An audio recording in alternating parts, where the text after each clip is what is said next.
টি-20 বিশ্বকাপের ফাইনাল ভারত বনাম নিউজিল্যান্ড, কোন দল ফেভারিট? আমার কাছে ভারত ফেভারিট একটা মাত্র যুক্তিতে।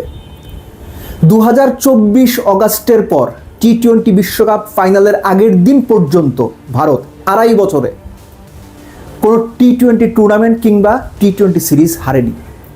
একটা দল 2.5 বছর ধরে কোনো টি-20 সিরিজ হারে না, টুর্নামেন্ট হারে না। ওই দলের ঘরের মাঠে ফাইনাল, আপনি ওই দলকে ফেভারিট বলবেন না, কাদের বলবেন? কিন্তু মাঠ যখন আহমেদাবাদ, প্রতিপক্ষ যখন নিউজিল্যান্ড, তখন দুইবার ভাবতে হবে।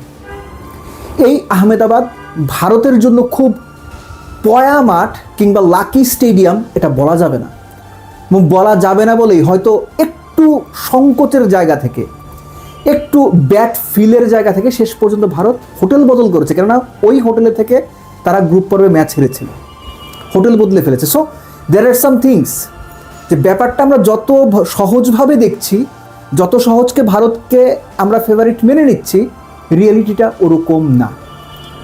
যে উইকেটে খেলা হবে, যে মাঠে খেলা হবে, সেই মাঠে সবশেষ 2024 থেকে যদি হিসেব করি, 5 বার পরে ব্যাট করা দল জিতেছে, 3 বার আগে ব্যাট করা দল জিতেছে। গত IPL এর ফাইনালটা যে উইকেটে হয়েছিল, ওই উইকেট হলো, আপনি ধরে নিতে পারেন মিনিমাম 180-90 রানের উইকেট। আর ইংল্যান্ড ভারত ম্যাচের মতো যদি ওই রকম ডিস্ট্রাকটিভ কিছু হয়, সেটাও হইতে পারে, অসুবিধা নেই। দুই দলের শক্তিমত্তার জায়গা, দুর্বলতার জায়গাগুলো একটু একটু করে আমরা টাচ করে যেতে পারি। নাম্বার 1, ভারতের যে ব্যাটিং লাইন আপ, সেখানে বাঁহাতিদের একটা আধিক্য রয়েছে। এই যে ম্যাককনি নামের যে ভদ্রলোক, সাউথ আফ্রিকার এগেনস্টে 1 ওভারে 2 উইকেট তুলে, কুইন্টন ডিকক এবং রায়ান রিকেলটন সাউথ আফ্রিকার ইনিংসকে মোটামুটি সেই প্লেস করে দিলেন। শুরু থেকেই যে চাপ দিয়ে দিলেন, যে চাপটা সাউথ আফ্রিকার কাটাতে পারলো না, ওরকম কিছু হবে? এই ম্যাককনিকে অভিষেকের এগেনস্টে শুরুতেই নিউজিল্যান্ড চালিয়ে দেবে? আবার আরেক দিকে চিন্তা করেন, নিউজিল্যান্ডের সবশেষ ম্যাচ অর্থাৎ সেমিফাইনালে বেস্ট 2 বোলারকে, রাচিন রবীন্দ্র, মিচেল স্যান্টনার, দুজনই লেফটি। ভারতের এই ব্যাটিং লাইন আপে এতগুলো লেফটি, এই 2 লেফট আর্মার অর্থোডক্স কিভাবে অপারেট করবেন, এই প্রশ্নটা রয়েছে। জিমি নিশাম বা জেমস নিশাম সবশেষ ম্যাচে বোধহয় কত 3 ওভারে 42 বা 43 দিয়েছেন, তিনি খেলবেন নাকি তার জায়গায় জ্যাকব ডাফিকে খেলানো হবে? আমি কথাটা এই জন্য বলছি, আহমেদাবাদের যে উইকেটে খেলা হবে, সেখানে স্পিনারদের চাইতে তুলনামূলক, একটা কথা আপনারা প্রায়ই কমেন্ট্রি বক্সে স্পেশালিস্টদের বা কমেন্টেটরদের কাছ থেকে শুনবেন, হিট দ্য ডেক হার্ড, অর্থাৎ উইকেটটাকে খুব শক্তভাবে কিংবা শক্তিশালীভাবে বলটা ওই উইকেটে পিচ করাতে পারেন, একটা এক্সট্রা বাউন্স আদায় করতে পারেন। এই টাইপের বোলাররা বেটার সুবিধা পায়। সো নিউজিল্যান্ডের এই ব্যাপারগুলো চিন্তা করতে হবে। তবে ফিনালেন যেভাবে 33 বলে 100 করে ফেলেন, কিংবা ধরেন এই পার্টিকুলার ম্যাচে পুরো টুর্নামেন্টে সেভাবে নিজের নামের প্রতি সুবিচার করতে না পারে ড্যারেল মিচেল এমন একটা ইনিংস খেলে দিলেন, কিংবা গ্লেন ফিলিপস, তিনিও পুরো টুর্নামেন্টে নামের সুবিচার করতে পারেননি। যদি জ্বলে ওঠেন তখন কি হবে? আর ICC ইভেন্টে ভারতের বিপক্ষে নিউজিল্যান্ডের রেকর্ড ভালো, তুলনামূলক ভালো, অন্য অনেকের চাইতে ভালো। উল্টো দিকে যান, ভারতের বোলিং, জসপ্রীত বুমরা অনেকেই বলছেন 16 এবং 18 নম্বর ওভার ইংল্যান্ডের বিপক্ষে ম্যাচ সেট করে দিয়েছে, অর্থাৎ তিনি ম্যাচে জেতাতে সবচেয়ে বড় ভূমিকা রেখেছেন। সেই বুমরার ইন্টারন্যাশনাল ক্যারিয়ার অন্য সব দলের এগেনস্টে যা, নিউজিল্যান্ডের এগেনস্টে তার চেয়ে অনেকখানি খারাপ, অন্তত পরিসংখ্যান তাই বলে। বরুণ চক্রবর্তী গড়ে এখন তিনি সবশেষ এই যে সুপার 8 থেকে সেমিফাইনাল পর্যন্ত গড়ে ওভার প্রতি 11.5 উপর রান দিচ্ছেন, 4 ম্যাচে 4 উইকেট পেয়েছেন, ভারতের সংখ্যার জায়গা রয়েছে। সামজু স্যামসন পরপর 2 ম্যাচে 2 অবিশ্বাস্য ইনিংস খেলেছেন, টপমোস্ট ইনিংস খেলেছেন, সবসময় এমন হবে তার কোনো মানে নেই। সূর্যকুমার ইয়াদব ওই যে যুক্তরাষ্ট্রের সঙ্গে কত 48-49 বললে বোধ হয় 88-89 করেছিলেন, ওর পর আর একটাও সেরকম ইনিংস খেলতে পারেননি। সো নিউজিল্যান্ডের সঙ্গে ভারতের যে মোকাবেলা ICC টি-20 বিশ্বকাপের ফাইনাল, সেটা কোনোভাবেই সহজ হবার কোনো কারণ নাই।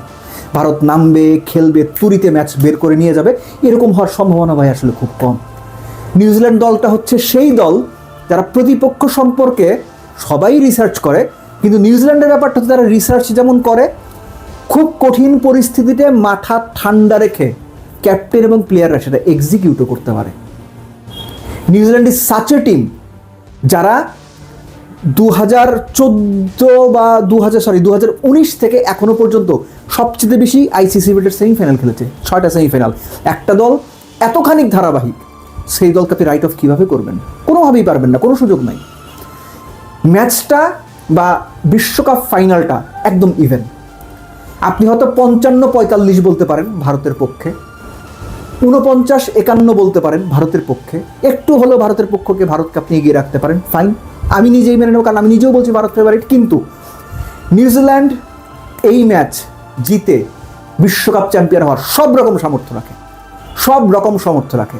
সো ভারত তাদের ওই বরুণ চক্রবর্তীর ওই জায়গাতে কোনো বদল আনবে কিনা, কুলদীপ যাদবকে আনা হবে কিনা, কিংবা মোহাম্মদ সিরাজকে খেলানো হবে কিনা, এই ব্যাপারগুলো তাদের হিসেব করতে হবে। আর অভিষেক শর্মাকে ড্রপ করা হবে এটা আমার মনে হয় না। তিনি যে ব্যাকিংটা পেয়ে আসছেন ক্যাপ্টেন এবং কোচের, আমার মনে হয় না তাকে ড্রপ করা হবে। সব মিলে যদি আপনি হিসাব করেন, এই ভারত সুপার 8 খেলা দলগুলোর মধ্যে তাদের ফিল্ডিং বা ক্যাচ ড্রপ সবচেয়ে বেশি গড়ে। তারা সেমিফাইনাল পর্যন্ত 72% ক্যাচ মাত্র ধরতে পেরেছিল, অথচ সেমিফাইনালে কি দুর্দান্ত ক্যাচগুলো তারা ধরলো। সো পার্টিকুলার একটা ম্যাচে পার্টিকুলার এই ধরনের বড় দল তাদের বেস্টটা বের করে আনতে পারে, হুইচ ইজ ট্রু, এটা মানতেই হবে। সেম গোস টু নিউজিল্যান্ড মানে পুরো টুর্নামেন্টেরই একমাত্র দল যারা দুটো ম্যাচ খেলে সেমিফাইনাল খেলেছে, সেই সেমিফাইনালে টুর্নামেন্টের অন্যতম ফেভারিট সাউথ আফ্রিকাকে জাস্ট উড়িয়ে দিয়েছে ফিনালের সেঞ্চুরিতে। ফিনালের মতো কেউ না কেউ এরকম একটা সেঞ্চুরি করে ফেললে কী করার আছে? Anything can happen. যেটা আমি ইংল্যান্ড ভারত ম্যাচের আগের দিন বলেছিলাম যে এক্সপেক্টিং এ নেইল বাইটিং ম্যাচ, এবং যেখানে পুরো অ্যাড্রেনালিন আমরা ফিল করতে পারবো, যে প্রপার এক্সাইটমেন্ট একটা ক্রিকেট ম্যাচে যেভাবে আমরা দেখতে চাই সেভাবে দেখতে পারবো। আশা করব ফাইনালটাও যেমন ঠিক সেরকম হয়। ভারত ফেভারিট, আগেও বলেছি, মাঝখানেও বলেছি, শেষেও বলছি, ভারত ফেভারিট। কিন্তু দলটা যখন নিউজিল্যান্ড, তখন আপনার বাড়তি চিন্তা করতে হবে, বাড়তি ভাবনা থাকতে হবে।